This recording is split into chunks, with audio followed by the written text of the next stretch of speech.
Hello mga kazinzin, magandang umaga, magandang gabi, magandang tanghali sa inyong lahat. Okay, mayroon akong tatalakayin ngayon regarding sa inquiries ng isang employer kanina na yung parang nagrereklamo siya kasi bakit daw yung passport at saka ang passport daw okay lang daw, naiintindihan daw niya yung work permit na hawak ng helper niya. Pero yung passport bakit daw binabawal na sila ang hahawak. Ang sabi ko sa kanila, ang passport ay hindi pagmamay-ari ng kahit kanino man, kundi pagmamay-ari ng gobyerno. So kung sino ang kung kaninong details ang nandiyan, syempre sa helper mo 'yan, siya ang kumbaga hindi niya pagmamay-ari, pero siya ang nakadetalye diyan. So sa kanya 'yan. So hindi mo pwedeng hahawakan 'yan kasi labag talaga 'yan sa law. At saka nasa na ng MOM yan na hindi nila pwedeng hawakan yung pasaporte ninyo. So, guys, kung halimbawang sa mga aplikante ko na mag-apply, at saka kung sino man ang diyan, huwag kayong pumayag na sila ang hahawak ng pasaporte ninyo. At saka nasa MOM na yun sabihin nyo kamo, by MOM law, talagang kami ang hahawak ng pasaporte namin kasi sa amin to. Pero ito naman ang sasabihin ko sa inyo na nag-fully trust ng employer niyo sa inyo. Oo, andun na ako na sa inyo talaga 'yan. Kayo talaga may hawak niyan. Ang wag niyong gamitin sa masamang mga dito. Huwag kayong gagaya sa mga masasamang ehemplo dito ng iba na yung passport nyo gagamitin nyo na mag-exit kayo sa Malaysia, pupunta kayo sa Malaysia, ganun. Kasi malapit lang dito, may Malaysia, may Batam, ganun. Kasi kung anong mangyari sa inyo, ang inaalala kasi ng employer, kung anong mangyari sa inyo doon sa kabilang bansa, let's say pumunta kayo ng Malaysia, anong mangyayari sa inyo sa Malaysia, sagutin ng amo yon. Pumunta kayo doon sa Batam, anong mangyayari sa inyo, sagutin ng amo yon. Ganun. So, kung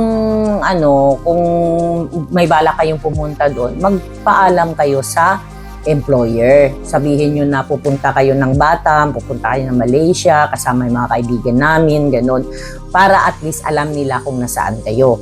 Kasi ang permit nyo is hanggang sa Singapore lang. So, mahirap yun na pag pupunta kayo sa ibang bansa ay anong mangyari sa inyo kasi hindi din natin alam, aksidente anytime yon.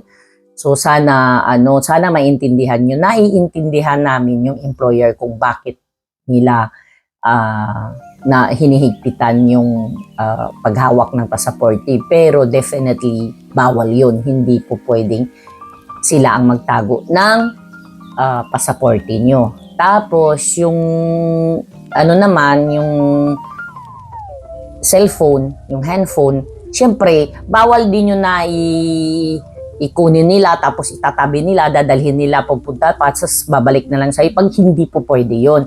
Kayo na lang, kayo mismo ang magdidisiplina sa sarili ninyo.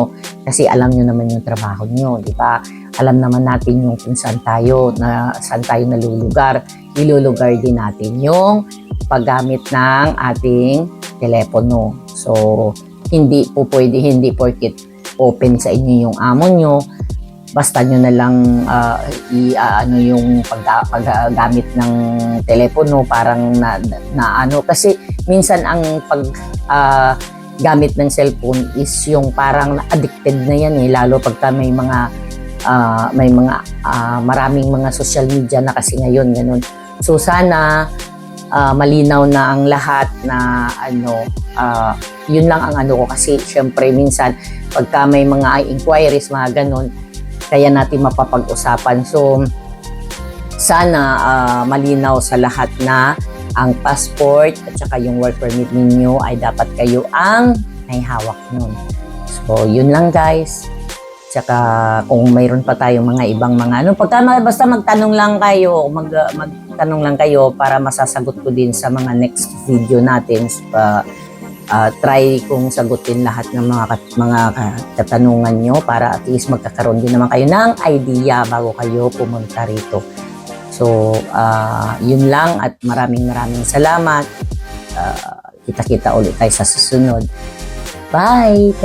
Salamat pala sa mga nag-subscribe at saka magsasubscribe pa. Maraming salamat. Thank you so much. Bye!